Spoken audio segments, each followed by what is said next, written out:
प्रशांत गुरु बाबा के चरणों में सादर नमन करते हुए उपस्थित आत्मीय जनों को मेरा हार्दिक नमो नारायण।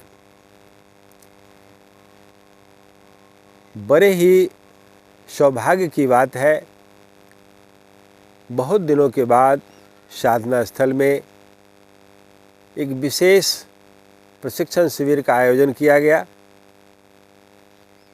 और ऐसे अवसर पर साधना स्थल में जाड़ा साधना का अवसर मिला और हमारे बीच साधक जी जो यहाँ निरंतर साधनारत हैं, उनके अनुभव और अनुभूति का विशेष लाभ मिला।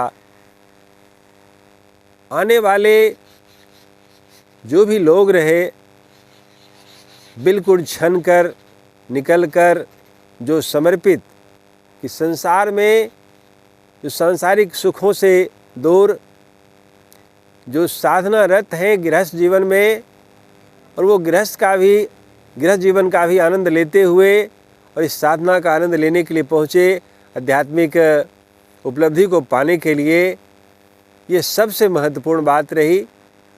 और इस शिविर में ब्रह्मचारी के रूप में कहने को दो ब्रह्मचारी, एक साधक जी और एक हमारे राम बालेश्वर जी तेघरामंच से आए, लेकिन सभी साधक और सभी एक दिशा में, सभी की चेतना अंतर्मुखी और एक दिशा में लगी रही। ये सबसे बड़ी बात रही। परम पूज्य गुरुदेव बाबा का जो उद्घोष, जिस उद्देश्य को लेकर गुरुदेव बाबा ने भौतिक शिक्षा के परम उपलब्धि को पाकर भी उसका त्याग कर दिया और उसको त्याग कर विवेकानंद और अध्यात्म के रास्ते पर चलकर भारत को विश्व गुरु की ओर ले चलने के लिए जो योजना हिमालय की श्रृंखलाओं से संचालित है, पूरे विश्व को की रक्षा के लिए, मानवता की रक्षा के लिए, और उसके लिए उन्होंने जो उद्घोष दिया, ज्ञान का विकास हो, शिक्षा का विकास हो, मानवता का विकास हो और जीवन का प्रकाश हो। उन्होंने जीवन को मध्य में रखते हुए भगवान और ईश्वर की प्राप्ति के लिए सारे लोग लगे हुए हैं, उसमें से कुछ लोग पा भी लेते हैं, लेकिन ये पूरा समूह फिर छूट जाता है पीछे। उन्होंने जन कल्याण के लिए सामूहिक स्तर पर कि अधिक से अधिक संख्या में लोग इसका लाभ ले सके। आज जो ज्ञान का अभाव होते जा रहा है, जिसके कारण अज्ञानता में संसार में अशांति फैली हुई है, आपस में होर लगी हुई है, एक राष्ट्र से दूसरे राष्ट्र के बीच और आपस में भाई भाई के बीच इस तरह की समस्या बनी हुई है, अशांति बनी हुई है, उसके निदान के लिए उन्होंने ज्ञान का विकास रखा कि हर मनुष्य के अंदर अगर आत्मा का ज्ञान हो, आत्मा का बोध हो, सारी समस्या तिरोहित हो जाती है ज्ञान के होने से कि मैं कौन हूँ, कहाँ आया हूँ, मुझे क्या करना है, इस मानव जीवन का क्या लक्ष्य है। इसको प्राप्त करने में उन्होंने फोकस किया कि जीवन को फोकस किया कि जीवन को कैसे जीना चाहिए। और ये पंच तत्वों से निर्मित हमारा शरीर और पंच तत्वों से निर्मित यह संसार एक ही अनुपात में बना हुआ है। इसका अगर केवल समुचित प्रयोग किया जाए पंच तत्वों का, इसके लाभ और हानि को समझा जाए, इसके अधिकता से क्या नुकसान है और इसके कमी से क्या फ़ायदे हैं, क्या कमी से क्या फ़ायदे और अधिक से क्या नुकसान है, सबका संतुलन, कभी अधिकता में फ़ायदा है, किस तत्व के अधिक लाभ लेने से हमें शांति और आनंद की प्राप्ति होती है और किस तत्व के अधिक उपयोग करने से हमारा नुकसान होता है। ये संतुलन बनाने का उन्होंने ये तरीका बताया, जीवन को कैसे जीवन को बड़ा किया जाए और इसका महत्व ज्ञान से कैसे बड़ा हो जाता है। सर्वश्रेष्ठ बनने के लिए ज्ञान धन ही श्रेष्ठ है, उन्होंने बताया। और दूसरी ओर उन्होंने यह भी बताया कि शिक्षा के लिए जो मैकाले पद्धति ने हमारे देश को बर्बाद किया, गुलामी की जंजीरों में जब बंधे हुए थे, आज तक की सरकारों ने मैकाले पद्धति को हटाने का प्रयास नहीं किया। जो हमारा शिक्षा पद्धति, जो हमारी सभ्यता संस्कृति, जो हमारी विरासत थी, जो पूरे दुनिया के विद्यार्थी हमारे यहाँ पढ़ने आते थे, और उसको भी उन्होंने संस्कारित करने का, उसको बचाने का भी उन्होंने कहा कि जब तक शिक्षा का विकास नहीं होगा सही तरीके से, मौलिक तरीके से, तब तक भी हम पूरे अपने जीवन की रक्षा नहीं कर सकते हैं। और इन दोनों के साथ साथ आज जो बढ़ती हुई जनसंख्या में नैतिकता का जो ह्रास हो रहा है, संसार में जो आपाधापी मची हुई है, इस आपाधापी से बचने के लिए, नैतिक मूल्यों की रक्षा के लिए हमारे अंदर जब ज्ञान होगा, सही शिक्षा होगी, तभी हम एक सच्चे मानव बन सकेंगे और इस मानवता की रक्षा कर सकेंगे, मानवता का कल्याण कर सकेंगे। इस तरह से उन्होंने अपने जीवन को त्याग, जो उपलब्धि का त्याग कर लोगों को त्याग करने की प्रेरणा दिया। कोई भी प्रेरणा तभी होती है जो मनुष्य आचरण में उतार कर करता है। मंच पर केवल भाषण दे देने से काम नहीं होगा, उसको जी कर बताने का काम एकमात्र इन्होंने किया। और हिमालय से निकलकर फिर हिमालय की ओर गए और अभी सूक्ष्म स्तर से वहीं से प्रेरणा दे करके इस शिविर को, इस कार्यक्रम को संचालित कर रहे हैं। जन जन में उनकी जो चेतना है भर रही है, उनके चेतना का लाभ लेकर हम लोग इस कार्यक्रम को आगे बढ़ाते हुए, और सौभाग्य है कि इसमें अधिकांश गृहस्थ जीवन से आए हुए अपने व्यस्ततम कार्यक्रमों को छोड़कर हर क्षेत्र में सफल व्यक्ति और यहाँ अध्यात्म को पाने के लिए आतुर हैं। स्थानीय लोगों की भागीदारी कम रही, फिर भी कुछ बच्चे आए और पूरे लाभ लिए। और ये जारा साधना का जो लाभ है, अद्भुत लाभ सबों ने महसूस किया कि ये जारा साधना अपने आप में कितना महत्वपूर्ण है, इसका आभास लोगों ने किया। और ये जो आकाश तत्व है, शांति और आनंद को प्रदान करने वाला जो तत्व है, ये तत्व की प्राप्ति के लिए इस साधना की कितनी अहमियत है, इसको भी महसूस किया गया। ये शब्दों की मार और लाभ को समझने के लिए, अर्थात ये आकाश तत्व जो पूरे सबों को समेटे हुए है, उसी में सारे तत्वों का जो सिरमौर है आकाश तत्व, उसको पाने के लिए, उसको समझने के लिए, उसके हानि और लाभ को समझने के लिए हमें हर हालत में ये जाड़ा, गर्मी और बरसात की साधना करना अनिवार्य है। और इससे हमें भागना नहीं है, बल्कि इसमें डूबना है, इसको पाना है। इसको हासिल करके ही हम अपने जीवन को सफल बना सकते हैं। इस प्रकार से परम पूज्य गुरुदेव बाबा का दिया हुआ एक एक सूत्र, एक एक अनुभव, और विशेष करके जो अभी साधना के रूप में अष्टांग योग के बारे में जो बताया गया, यहाँ साधक जी के द्वारा एक एक बातों को खोल कर रखा गया। और उन्होंने जो हम लोगों को विशेष रूप से अपने अनुभव और अनुभूति से हम लोगों को नहलाया, उसका विशेष लाभ हुआ। और मुझे लगता है कि यह साधना स्थल में अब निरंतर साधना का कार्यक्रम चलता रहेगा। वह भी अस्वस्थ थे, उन्होंने बताया कि मैं अस्वस्थ रहकर भी अपने स्वास्थ्य का लाभ किस प्रकार इस साधना शिविर के लागू होने से, ये कार्यक्रम प्रारंभ होने से उनके स्वास्थ्य में कितना सुधार हुआ, ये अद्भुत बात थी। इसलिए इन बातों को रखते हुए उनका जो योगदान रहा इस शिविर के लिए, परम पूज्य गुरुदेव की कृपा दृष्टि, जो साक्षात ब्रह्म है निर्गुण निराकार रूप में, उनके साकार और सगुण प्रतिनिधि के रूप में हमारे बीच गुरुदेव होते हैं। और गुरुदेव के प्रतिनिधि के रूप में हमारे बीच ब्रह्मचारी और जो उनके शिष्य होते हैं, जो साधनारत होते हैं, उनके माध्यम से जन जन तक यह जो कड़ी बनी हुई है, ब्रह्म से लेकर जन तक, उस कड़ी के रूप में साधक जी का योगदान रहा। और हमारे बीच अभी रुपेश जी पधारे हैं, ब्रह्मचारी रुपेश जी नमोन मन से, और किसी विशेष कारण से नहीं आ सके थे, उनके ही नेतृत्व में इस कार्यक्रम को होना था, अभी जस्ट पहुँचे हैं। और मैं चाहूँगा कि अगर रुपेश जी तैयार हैं तो कुछ शब्द दें। रुपेश जी।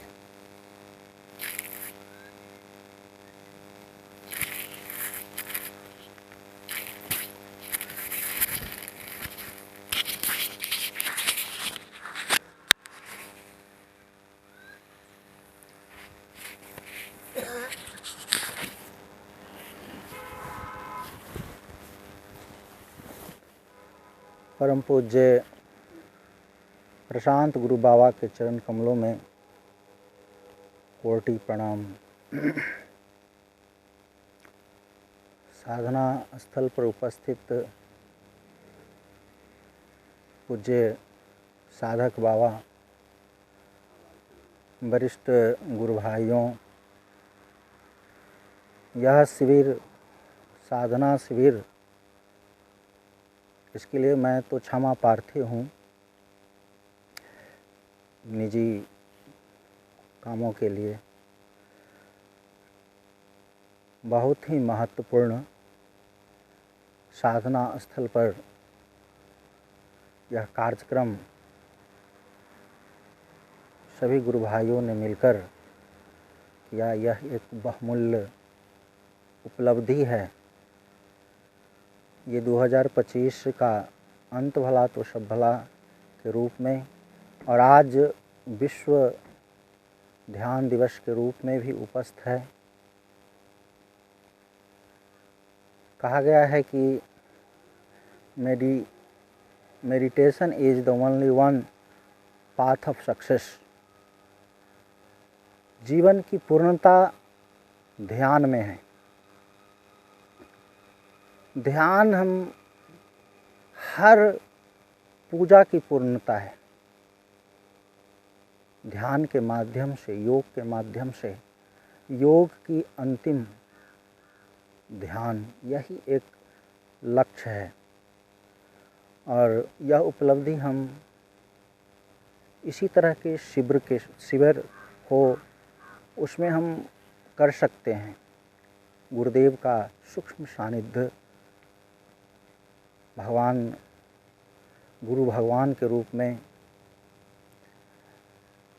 बाबा ने मुझे भी यहाँ उपलब्ध करा दिया।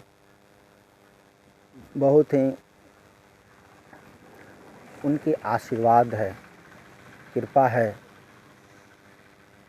और यह साधना शिविर अंत में गुरुदेव का आशीर्वाद, प्यार, आप लोग का भी प्यार मिल गया, यही काफ़ी है। इस तरह का कार्यक्रम चलता रहे। बहुत ही इसका महत्व है जीवन में योग का। किसी भी क्षेत्र में यह शरीर ही माध्यम है। परमात्मा को पाने के लिए भी हम जब तक स्वस्थ नहीं रहेंगे तो हम उस परमात्मा को कैसे हम भज सकते हैं, अपने आप को कैसे जान सकते हैं। इसीलिए हमें योग की परम आवश्यक है। और हमारे प्रबुद्धजन जो बाबा की उपस्थिति में गुरुदेव का प्रशिक्षण पाया है, कहा गया है कि देख जिसने देख लिया उसको देख। अगर आप कहीं छूट भी गए हैं, जिसने परमात्मा को मतलब यहाँ गुरु के रूप में उनको देखा है, उनके शरण में उनका पवित्र सानिध्य को पाया है, साक्षात गुरु बाबा उनके अंदर हैं। और इस स्थल से जो भी शब्द उन्हीं के शब्द के रूप में निकलता है। और हमारे बीच में साधक जी जो बहुत ही इसके मर्मज्ञ हैं, बाबा ने ही जब इनका नाम साधक हैं तो हम लोग को इनके छत्र छाया में रहकर यह विशेष लाभ लेने का सत्र था। आप लोग ने लिया। बहुत बाबा का भी कृपा है कि आप लोग का ऐसा समय और संजोग मिला। इस तरह से हम सभी को मिले। जब हम करेंगे, आप करेंगे, तो ये देखकर सब लोग करते हैं। और यही मन वचन कर्म में समानता ही महानता का लक्षण होना चाहिए। इन्हीं शब्दों के साथ मैं अपनी वाणी को विराम। आप लोग को प्रणाम। परम पूज्य गुरुदेव को चरण स्पर्श।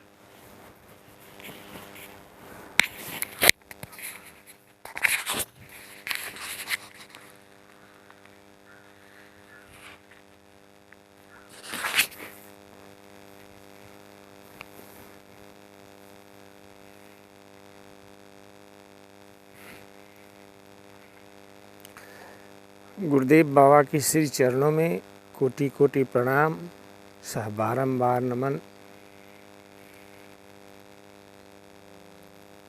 उपस्थित सभी आत्मीय जनों को एक साथ नमो नारायण। आज का यह दिन गुरुदेव की कृपा से हम सबों के लिए सौभाग्यपूर्ण दिवस है। आज 8 दिवसीय प्रशिक्षण जारा साधना दिवस का अंतिम दिन और विश्व ध्यान दिवस का संयोग एक साथ गुरुदेव बाबा के श्री चरणों में हुआ है।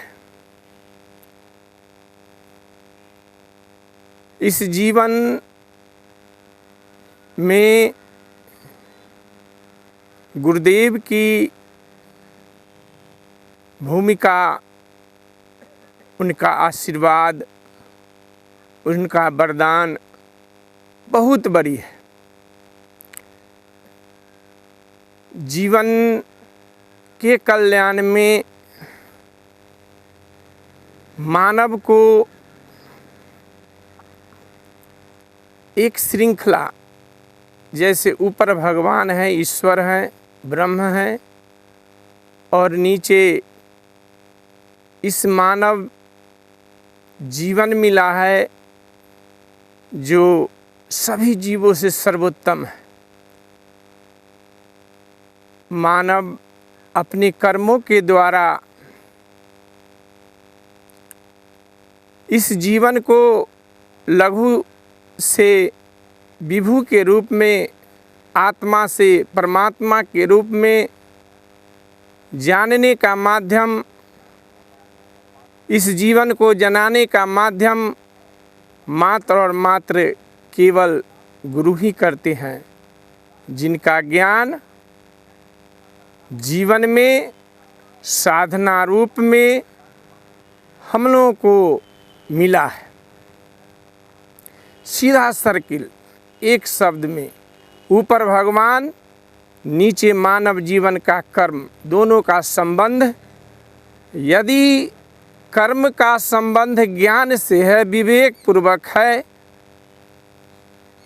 यदि कर्म गुरुदेव के सूत्र सिद्धांत से है, मानवता के आधार पर है, तो गुरुदेव की कृपा, उनका ज्ञान कल्याण के रूप में हम लोगों के जीवन में मिलेगा।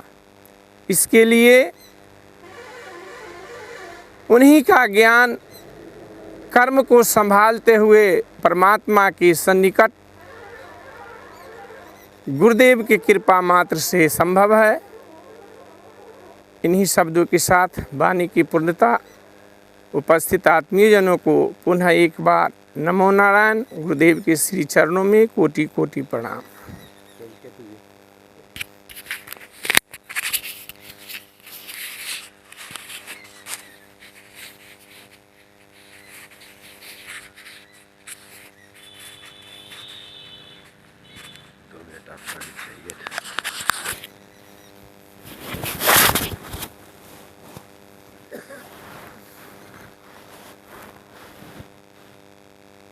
परम पूज्य गुरुदेव बाबा के श्री चरणों में कोटि नमन।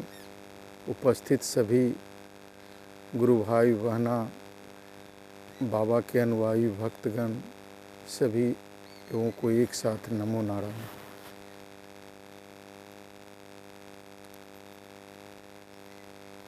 बाबा का 14 साल के ज्ञान यज्ञ के उपरांत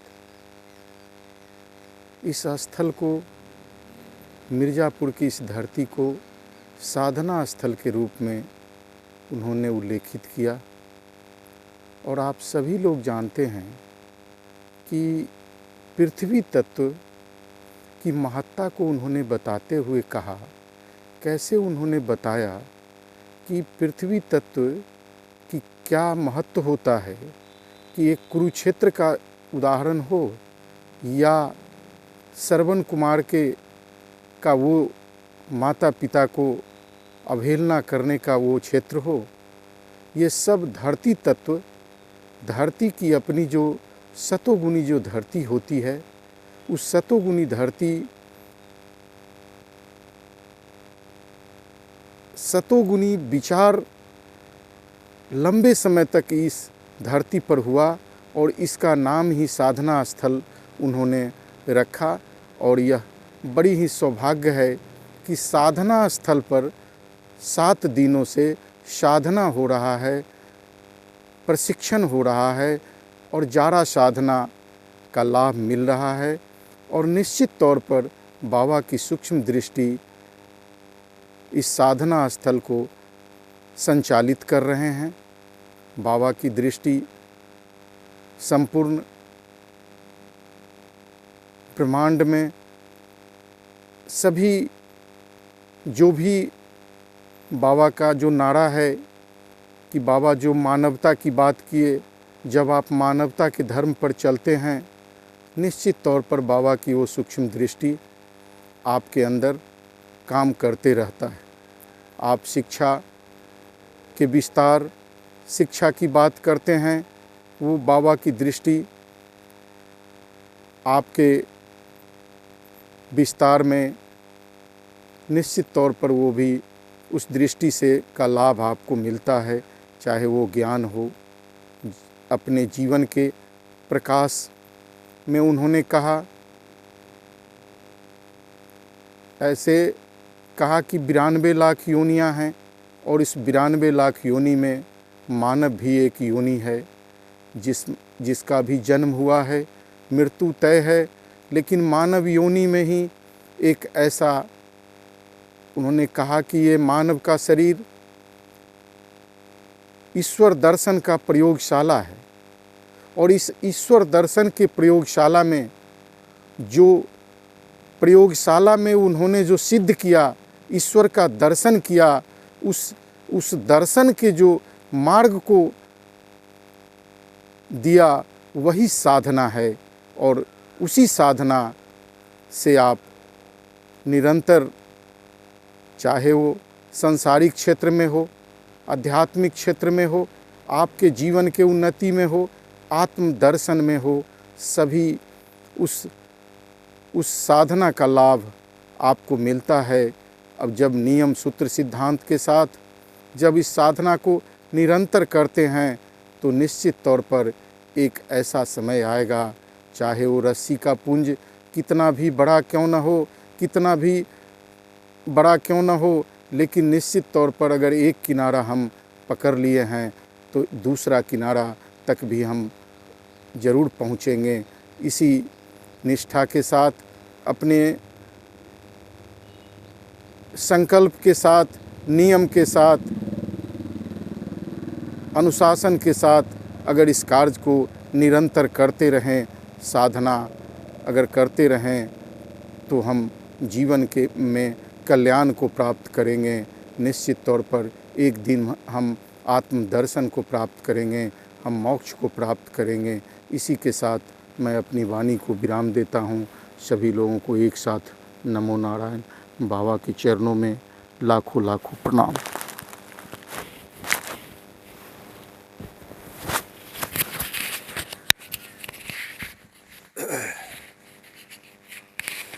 अब मैं चाहूँगा कि साधक जी अपनी बातों को रखें, बिना उनके हम लोग का ये पूरा नहीं होगा।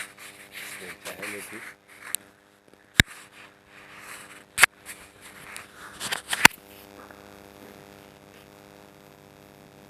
परम पूज्य प्रशांत गुरु बाबा के चरणों में सादर नमन। उपस्थित हमारे विशिष्ट साधक गण, सबके सामने हमारा नमन। इस संसार को आवागमन कहा गया है। प्रचलित शब्द है।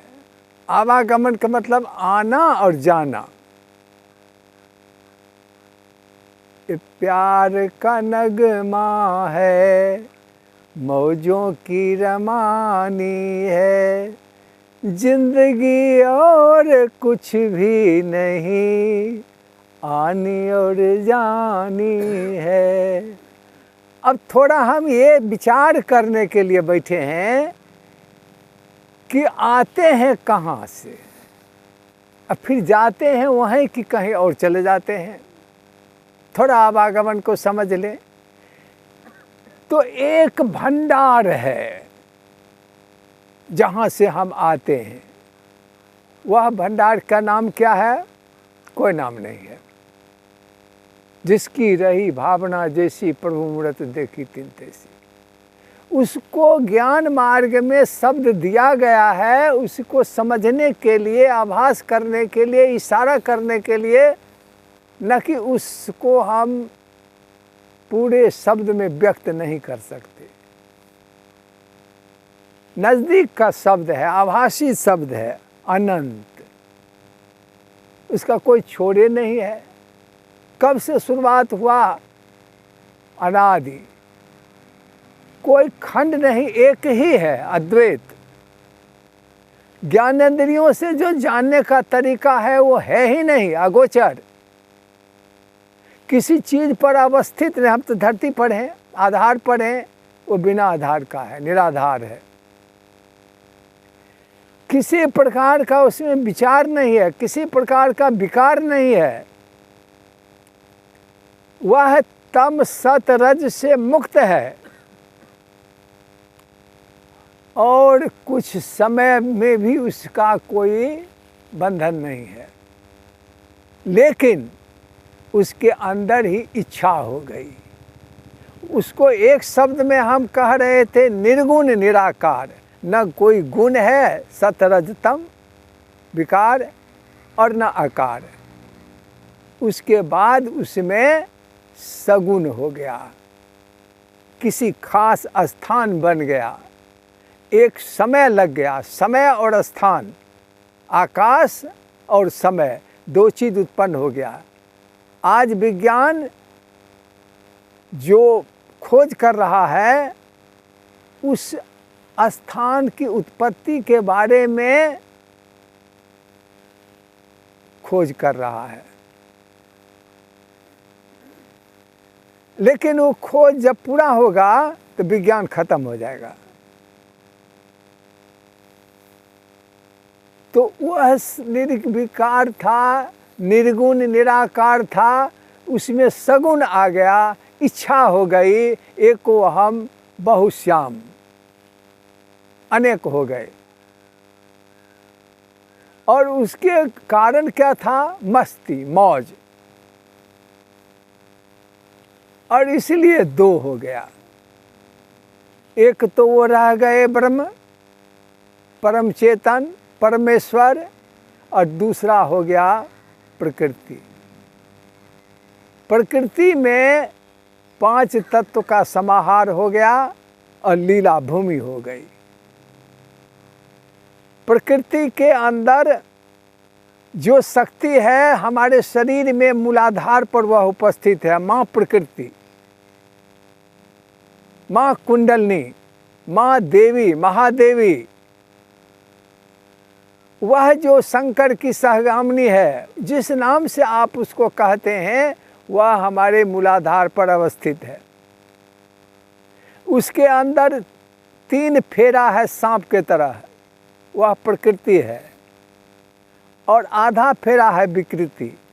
तो जो स्वभाव से काम हो रहा है वो प्रकृति है। जो जैसे हम स्वभाव है हमारा भोजन करना, समय पर बोलना, समय पर सोना, ये स्वाभाविक नेचुरल क्रिया है। समय पर वो हर जीव, देखिए साल भर बीज रहेगा धरती में, और जो गिरा और वो हर एक बीज जन्म देगा अपने सीजन में। तोरी का देखिए बीज, अंडी का है, अपने समय पर जन्मेगा और तब तक धरती में रखी हुई है, वो विकृत नहीं होगा। प्रकृति में है वो। तो आधा प्रकृति को लेकर के तमोगुण बना। तो ब्रह्म जो है सो सगुण निराकार हो गए, अर्थात क्या हो गया? वह मन हो गया, सूक्ष्म इंद्रियां बन गई। वह सगुण निराकार है, उसमें विकृति है। और तब हम आए इस धरती पर। बिना रांगा का सोना जेवर नहीं बनता है। 24 कैरेट सोना जो अगर शुद्ध बनाइएगा जेवर तो लुच-पुच हो जाएगा, उसमें आकार बनेगा ही नहीं, इधर उधर हो जाएगा। इसलिए फिर सोना को, अगर सोनार को वापस कीजिए तो फूंक के जला देगा रांगा को, और उसके बाद 24 कैरेट सोना निकाल लेगा। तो फिर एक चीज दया करके उन्होंने दिया कि माया प्रकृति सगुण बना करके फिर भी हमको अपने आनंद स्वरूप, आनंद मूर्त, सबके परम सुधाम है, वो फिर से वापस करके उस शरण देते हैं। ऐसा नहीं कि पानी में फेंक दिया, अब तुम डूबते रहो मरते रहो। उन्होंने वापस करने का भी उपाय सरल सहज बता दिया। प्राकृतिक रूप में रहो, विकृति को छोड़ दो। आजकल लिव इन में रहते हैं लोग, ये विकृति है। होमोसेक्स है, यह विकृति है। भोजन को स्वाभाविक को जला के कटा करके झड़कारी तरकारी धुंधकारी बना के खाना विकृति है। कपड़े का बहुत गट्ठर रखना विकृति है। और सब जगह है, मोबाइल में भी प्रकृति और विकृति है। जो लेना चाहो, जितना टेक्नोलॉजी डेवलप होता है प्रकृति के कारण होता है, लेकिन उसमें आधा फेरा विकृति लगा हुआ है। अब जितना टेक्नोलॉजी होगा उतना कठिन होगा उसको विकृति को छांटने में, और IAS भी उससे कर सकता है, अब भ्रष्ट भी हो सकता है। जितना तकनीक उन्नत होगा उतना उससे विकृति से छोड़ने में कठिनाई हो, यही समस्या है। तो फिर प्रकृति के संचालन करने के लिए क्या होता है? जैसे परम प्रभु परमेश्वर का साधना स्थल पर जो शब्द उतरा, जो विचार उतरा किसी के दिमाग पर, वह ऋषि है। वेद भी इसी तरह से वह किसी के माथे पर उतरता है। वह मुंह पर कहने में भी कोई दिक्कत नहीं है कि हमारे संचालक श्री भोला जी के मस्तिष्क पर बाबा का यह विचार उतरा, और उससे जो वाणी निकलती है वो आर्ष वचन है। वेद से आपको लाभ नहीं होगा, आर्ष वचन से लाभ होगा। क्यों? वेद तो निर्विकार के रूप में था। वह भी जब ऋषि के यहाँ आया, गंगा स्वर्ग में थी तो कौन नहाने के लिए जा रहा था? जब वो भगीरथ के प्रयास से आया यहाँ, तब ने उसमें डुबकी लगाते सभ्यता और संस्कृति का विकास हुआ। और उसको भी हम विकृत कर दिए, सारा जहर उसमें डाल दिए। तो इसके लिए समय समय पर ऋषि उत्पन्न होते हैं, और उनकी वाणी आर्ष वाणी होती है। ज्ञान का एक गुण यह भी है कि आपके अंदर जो ज्ञान गया और उसको आप नहीं निकालिए तो ज्ञान नहीं कहलाता है। हमको जन्म दिए पिता माता ने, और हमने जन्म नहीं दिया, वो सृष्टि हुई, सृष्टि तो रुक गई। तो विकृति को छोड़िए। पांचों तत्व में नीचे है धरती तत्व, तो धरती तत्व की विकृति यानी विकार यानी तमोगुण आकृष्ट करने का, खींच लेने का, उसको छोड़ दीजिए। माता रूप में लीजिए, ऊपर का पॉइंट लीजिए। फिर जल तत्व में आइए, उसकी विकृति है निम्नता, उसको छोड़ दीजिए। और शीतलता, ठंडे ठंडे पानी, आज हमने कहा ठंडे ठंडे पानी से नहाना चाहिए, एगो फिल्मी गीत है। और तब का बच्चा, उसका माँ बाप उसका लड़ गया था, नहीं टोकता था, तो बचवा कहता है ठंडे ठंडे पानी से नहाना चाहिए, अब माता आवे न आवे पिता को बुलाना चाहिए। और माता तो क्या है, परम प्रकृति है, हमारी माँ है प्रकृति, और उसको अगर नहीं हमारा यहाँ भेंट दे रहा है तो पिता हमारे परमेश्वर ब्रह्म स्वरूप हमको उनको बुला करके लाना चाहिए। हम बच्चे रो रहे हैं, गीत गा रहे हैं कि नहीं आ रहा है तो हे बाप बुलाओ उसको। तो इस तरह से उसको आप शीतलता, जल की शीतलता, वातावरण की आर्द्रता, उसको ले लीजिए, सतोगुण, तमोगुण उसका छोड़ दीजिए। उसके बाद फिर आते हैं अग्नि तत्व पर, उत्कृष्टता उसका सतोगुण है। तेल फुलेल क्रीम कंघी से नकली रूप सजाओगे, एक बात तुमसे कहनी है, तुम रजनी बनोगे या चांद बनोगे या दिन के मारकर प्रखर। कवि दिनकर जी भी थे उसी तरह के। वो कहा कि तुम तेल फुलेल वाला करोगे कि असली चेहरा पर आनंद पर शक्ति का मूल। देखिए सिमरिया के लोग खुश हो रहे हैं, दिनकर जी की बड़ाई हो रही है। तो उस तरह से आकृष्ट कर देने वाला कृष्ण जो आकृष्ट कर ले, राम जो सब में रमन हो जाए, विष्णु जो कल्याणकारी हो, उस रूप में हमको क्या करना है कि अग्नि तत्व की तमोगुण को छोड़ देना है। सतोगुण जो उसका है वो ले लेना है, चेहरे पर उसका मुस्कुराहट, और बेचैनी विकाग्र वो चंचलता उसको छोड़ देना है। फिर आइए वायु तत्व पर। वायु तत्व का सत्वगुण क्या है? एकाग्रता, जो इस मंच का सबसे बड़ा कार्य है। एकाग्रता और ध्यान देवात्मा और ब्रह्म है, विकाग्रता और उलझान प्रेतात्मा और जम है। हमारे संचालक मजा एक समय हम कहते थे एक के आगे एक के आगे एक के आगे। आज इधर ने प्रयोग किए हैं, चूँकि उससे आगे निकल गए हैं, ध्यान की तरफ जा रहे हैं, एकाग्रता छोड़ दिए। लेकिन एकाग्रता के बाद ही ध्यान आता है।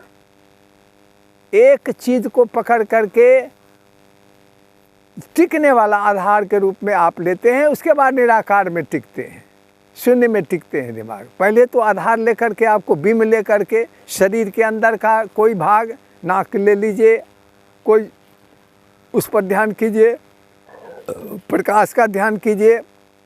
तो इस तरह से वायु के सतोगुण एकाग्रता है और तमोगुण विकाग्रता है, उलझान प्रेतात्मा और जम भूत प्रेत।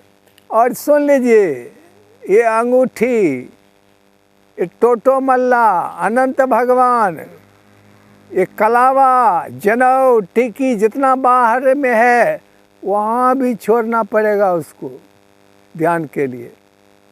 वहाँ कुछ नहीं है, शून्य में जाना है। ये आवरण को, शरीर को भी भुला देना है, देहाध्यास खत्म हो जाता है। और कलावा को बांधे रखिएगा तो चेतना, जब ध्यान लगने लगा तो पता चलेगा जी तो हमको रोक लिया यहाँ, तुरंत खोल के बिक दीजिएगा उसको। कोई चीज़ नहीं आपको बंधन दे डाल सकता, उसको छोड़ना होगा। तो विकाग्रता, उलझान छोड़ दीजिए। अब चले आइए आकाश तत्व में। आकाश तत्व का तमोगुण क्या है? रहित। और रहित मतलब क्या है कि आप यह सोच ही नहीं रहे हैं कि हमको ईश्वर के यहाँ जाना है। आवा हो गया, गमन के बारे में जान ही नहीं रहे। नरक में सर रहे, जो जहाँ है वहीं है। प्रगतिशील हैं हम, गतिशील हैं हम। रुक गए, गंदा पानी गंदा, बहता पानी निर्मला, बंदा गंदा हो, मल अटक गया। तो इस तरह से विचार भी नहीं अटकना चाहिए। ये आए हैं कहाँ से, जाना है कहाँ पर, इतना तुम दिल विचार लिया, बस हो गया दर्शन। ये संकल्प आ गया, इसके दिल पर आ गए, टिक गए। तो इस तरह से आकाश तत्व का रहित है, मतलब आपको उससे वंचित कर देता है, उस विचार से आपको बाहर कर देता है, उस कोष से आपको निकाल देता है वह। तमोगुण उसका, फेंक दिया उसको, बीज को निकाल करके धरती से फेंक दिया, अंकुरन है वो सब सूख जाएगा, उसको आधार चाहिए, जहाँ है उसको रहना चाहिए। गर्भ से निकाल गर्भपात कर दीजिए, वो बच्चा नहीं पलेगा। इसलिए रहित है तमोगुण आकाश तत्व का, जो सबसे पतला, ऊपर सुरक्षा देने वाला, सबको टांग के रखने वाला और शब्द के द्वारा बेधने वाला, शब्द में समाहित करने वाला। तमोगुण हटा दीजिए, सतोगुण इस शब्द का चहल पहल कीजिए। कीर्तन, भजन, बोलना, 6 प्रकार से बोलना, कितना बोलें, कब बोलें, धैर्य के साथ, विश्वास पूर्वक, सत्य, थोड़ा और मीठा बोलना। 5वें में है एकाग्रता और ध्यान देव आत्मा और ब्रह्म है। ये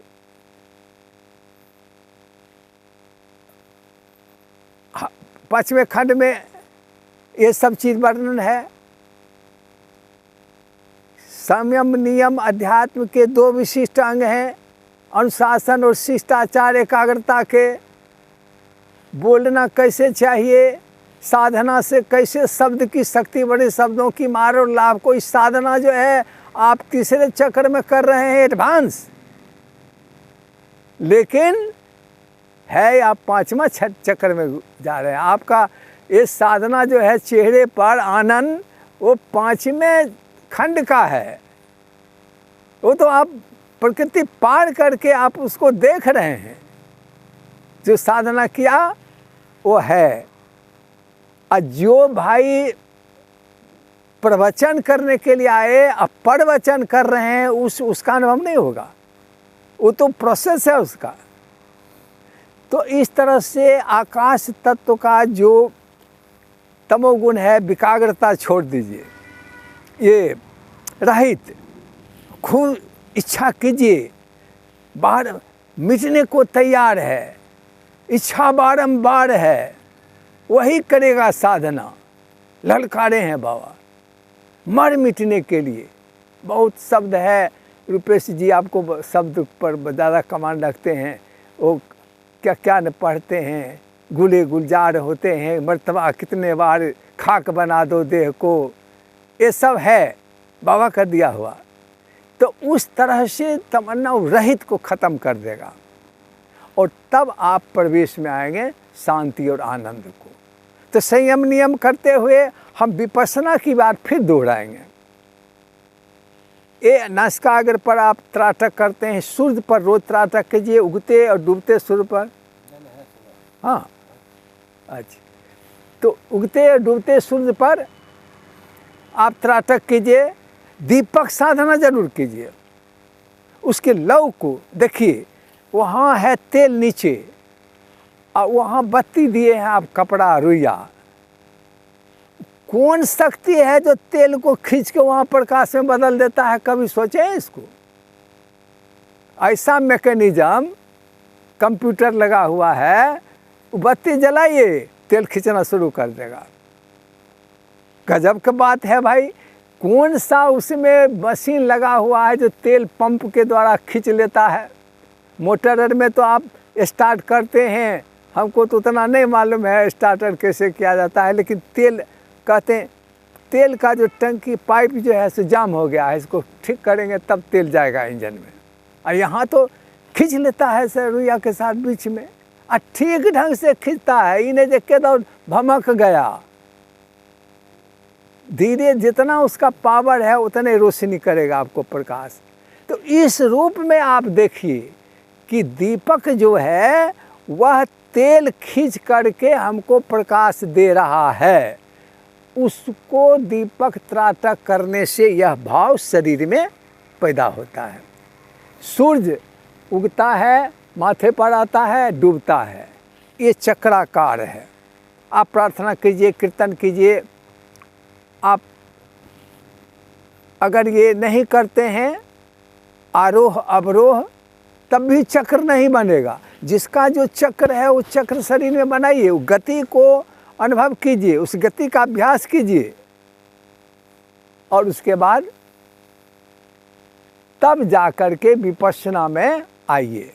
विपස්සना में इसको पहले आईना, बाबा बड़ा हंस के कहे थे, अरे गृहस्थ के घर में तो बड़का बड़का आईना रहबे करता है, ब्रह्मचारी लोग को सब दिक्कत है, हैं?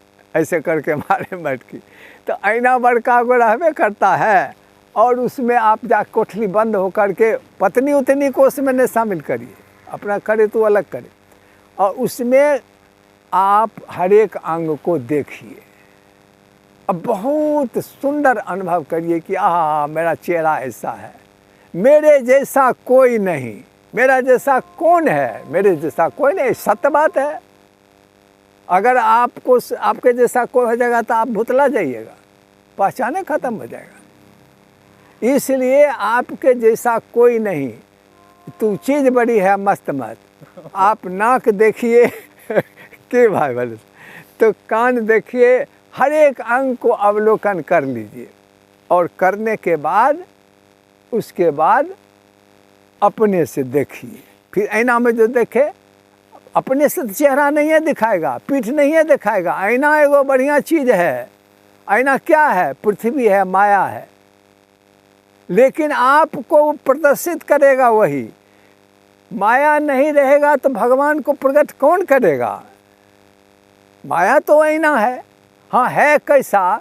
तनिक उस पर झंझली लगल है, बालू है, उसको बढ़िया से साफ कर दीजिए। पानी है, वो भी आईना है। गंदला है, गति है, उसमें अस्थिर कर दीजिए। 2 घंटा 31 मिनट आसन लगा दीजिए पानी का, बस आईना चेहरा में दिखाई देने लगेगा आपका। उसी तरह से आईना पीछे दे करके, आगे दे करके देख लीजिए, पीठ भी, कमर और चेहरा भी देख लीजिए। ये सब देख करके तब अब पीठी तो फिर दिखाएगा नहीं, चेहरा तो दिखाई नहीं देगा। तो जो अंग दिखाई देता है देखिए, और एक अंग को दूसरे अंग से सटाइए। इसके नाक सटा रहे हैं, उसमें आसन भी हो रहा है। आसन पूर्ण कीजिएगा तो एक नाक से दूसरे नाक से पैर सटेगा, इसलिए आसन भी जरूरी है। शरीर को लचीला, कोमल, मुलायम कीजिए, जिसमें शक्ति का संचार हो, और सब अंग को एक दूसरे से सटाइए, और उसके बाद आंख बंद कीजिए। पूरे चेहरे को आप आईना में गौर से देख लिए हैं कि क्या गो बाल पक्कल है और कितना दाढ़ी लटकल है, उतना फिर आंख बंद करके देखिए, साफ साफ देखिए। इससे क्या होगा कि एकाग्रता बनेगी। सब को तज करके हरि भज, आप सब छोड़ देंगे, एक तरफ आवेंगे, उसकी शक्ति बढ़ जाएगी। और उसके बाद नख से सिक तक देख लिया, अब भीतर शरीर में घुसिए।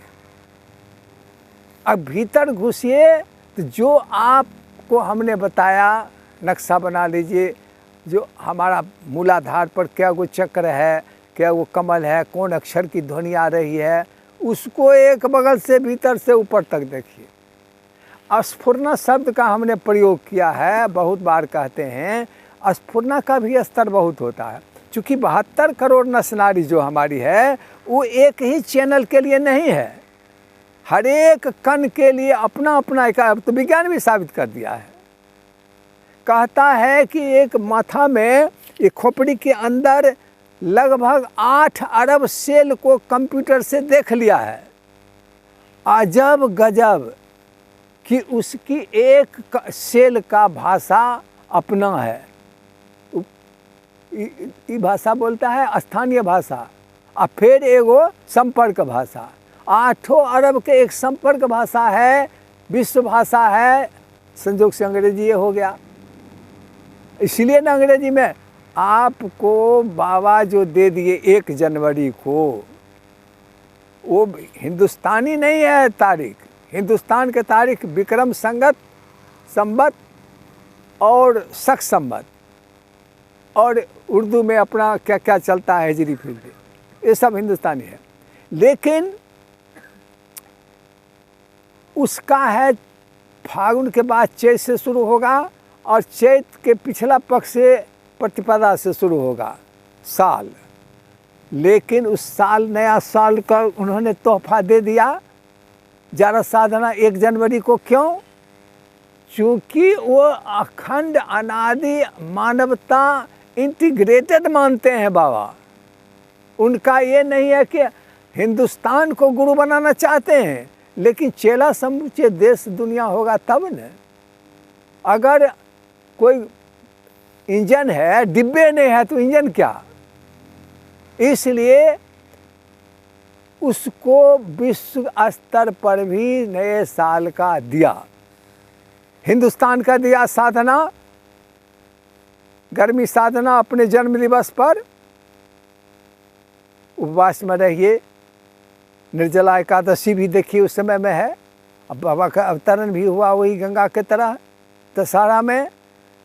तो उस समय आपको हिंदुस्तानी तारीख के हिसाब से चलिए और बाबा के साथ जोड़ करके चलिए।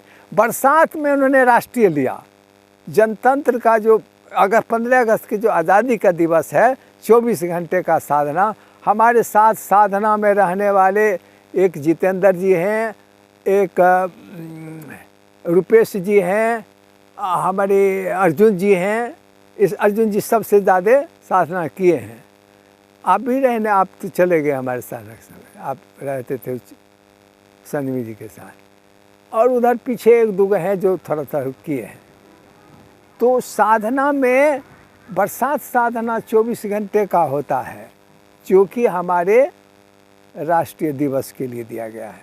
तो उन्होंने स्थानीय पर्व से लेकर के विश्व स्तर तक के सभी तारीख को साधनात्मक रूप में जोड़ा है, उत्सव के रूप में भी जोड़ा है। अब उस समय 2 गो दिया उन्होंने वहाँ छपरा में और यहाँ। ये दोनों कैसे उत्सव है, एक कार्यक्रम उन्होंने शुरू किया और एक शताब्दी वर्ष हुआ। लेकिन वो दोनों, एक 14 नवंबर है, वह वयः संधि का बेला है, जो आपको बरसात से जाड़ा में प्रवेश करता है। न ज़्यादा गर्मी न ज़्यादा बरसात, उसी टाइम में शुरू आता है। और जब शताब्दी होता है उस समय बसंत है, बहार है, उमंग है, उत्साह है। देखिए प्रकृति के नियम और ब्रह्म के नियम का तारतम्य पूर्ण व्यवस्थित ढंग से बाबा के कार्यक्रम और सिस्टम में भी आया, और उस सिस्टम से हम लोग लेते हैं। तो इस तरह से विपස්සना करिए, ध्यान कीजिए। अगर 2 घंटा 31 मिनट, अगर आज तो हम लगभग 1 घंटा हम देखे, घड़ी तो देखे, 1 घंटा हम बैठे, हमको पता नहीं चला कि हम बैठे हुए हैं। नहीं इधर न उधर, कुछ नहीं, तनिको उसमें जाम नहीं। और फलेरिया वाला कहाँ चला गया। अरे प्रत्यक्ष में प्रमाण क्या, हाथ कंगन को आर से क्या। अरे 80 वर्ष में हम साधना छोड़ दिए, 10 वर्ष साधना किए, 10 वर्ष छोड़ दिए, तब जाके वो शक्ति खत्म हुआ। और ख़त्म में भी, मुर्दा में भी जान आ जाता है। जब उतरता है उधर से बरसात, आठ से बानी, तो फिर शक्ति टनाटन हो जाता है। क्या कमाल है, कोई दवा काम नहीं करता है। तो इस तरह से इस साधना को बढ़ाइए, साधना करिए, हर दिन अपने घर में कीजिए, मैक्सिमम कीजिए, उसकी ओर चलिए, उन्मुख रहिए। ये जरूरी नहीं है कि एक दिन में साधना हो जाएगी और एक दिन में। जन्म जन्म का काम है, जन्म जन्म वो मरने के बाद नहीं है। आपकी संतान, आपका शिष्य ही आपका संतान है, दोनों। ये नहीं है कि आपका शारीरिक जो जैविक संतान है वही आगे आपका पुनर्जन्म है, नहीं। जिसमें ज्ञान भी गया आपका, वो भी पुनर्जन्म है। तो आप उस स्तर से इसको, ये जन्म जन्म के बात है, कोई एक दिन की बात थोड़े है। ये तो सदा सर्वदा चलता जाए, चलने की मजबूरी है। ये नित्य अनंत अमरता का सिद्धांत है। राह अमर राही मर, चलते रहिए, चलते रहिए, चरे बेती चरे बेती। समय समाप्त है। इसी शब्दों के साथ सभी लोग आए, साधना किए, ये कुछ नहीं हमको जीवन प्रदान किए। इसके लिए मैं सबका आभारी हूँ। नमो नारायण।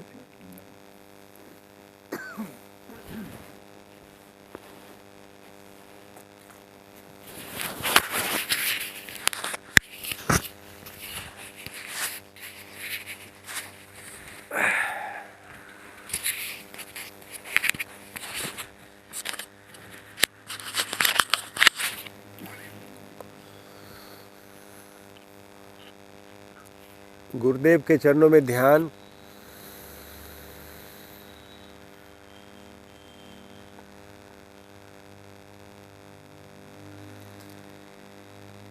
सत्संग की गंगा बहती है गुरुदेव तुम्हारे चरणों में, फल मिलता है शुभ कर्मों का गुरुदेव तुम्हारे चरणों में।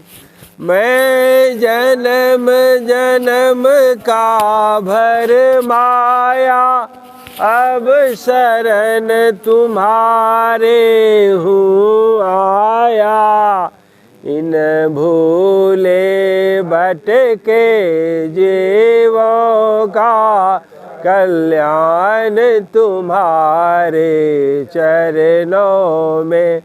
सत्संग की गंगा बहती है गुरुदेव तुम्हारे चरणों में। दुखियों का दुख मिटाते हो तुम पार ब्रह्म कहलाते हो, इन आवागमन मिटाने को है मोक्ष तुम्हारे चरणों में। सत्संग की गंगा बहती है गुरुदेव तुम्हारे चरणों में। एक बार दरस जो पाता है वह तेरा ही हो जाता है, क्या गुप्त तुम्हारी प्रीति है गुरुदेव तुम्हारे चरणों में। सत्संग की गंगा बहती है गुरुदेव तुम्हारे चरणों में। नहीं कुछ पाने को दुख दर्द न दूर भगाने को, बस लगन हमारी लगी रहे गुरुदेव तुम्हारे चरणों में।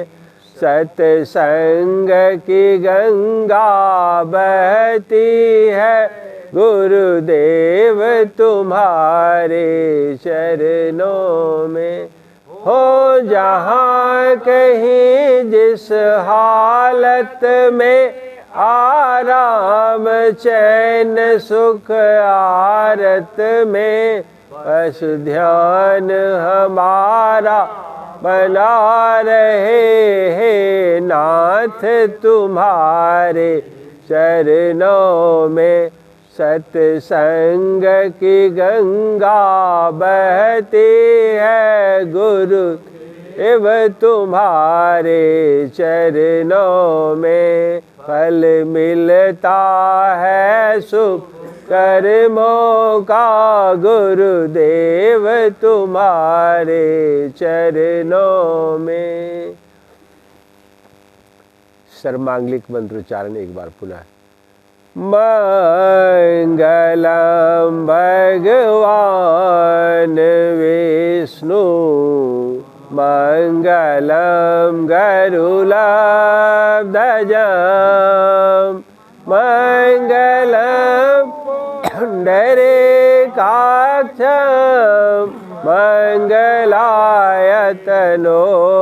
हरि सर्वे भवन्तु सुखिनः सर्वे सन्तु निरामया सर्वे भद्राणि पश्यन्तु मा कश्चित् दुःख भाग् भवेत्।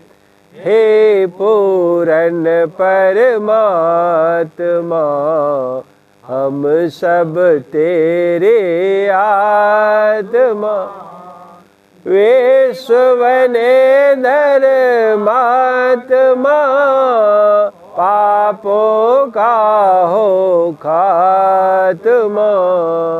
हे पूरन परमात्मा हम सब तेरे आत्मा।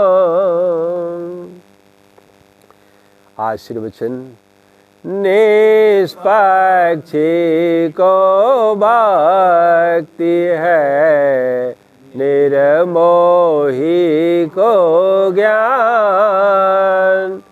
निर्द्वंद्वी को मुक्ति है, निर्लोभी निर्वाण।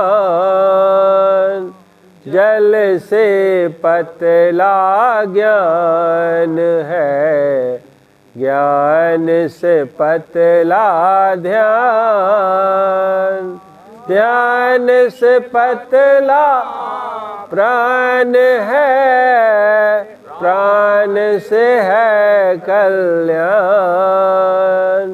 जहाँ दमन तहाँ धर्म है, जहाँ त्याग अनुराग, जहाँ लगन तहाँ मगन है, जहाँ धैर्य तहाँ जाग। सुन बराबर सत्य है, निराकार में आप शील कल्याण है, करता है निस्ताप। जयकार।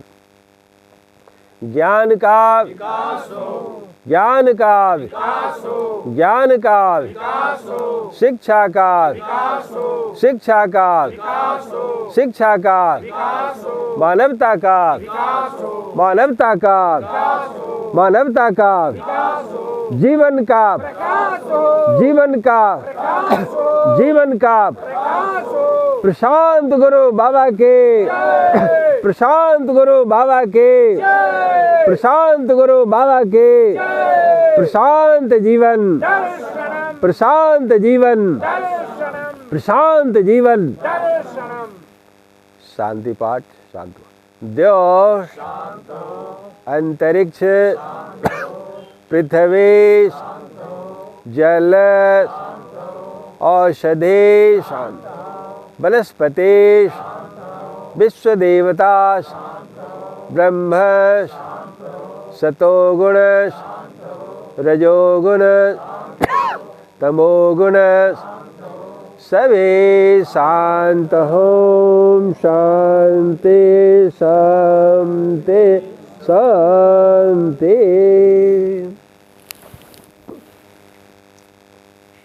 नमो नारायण।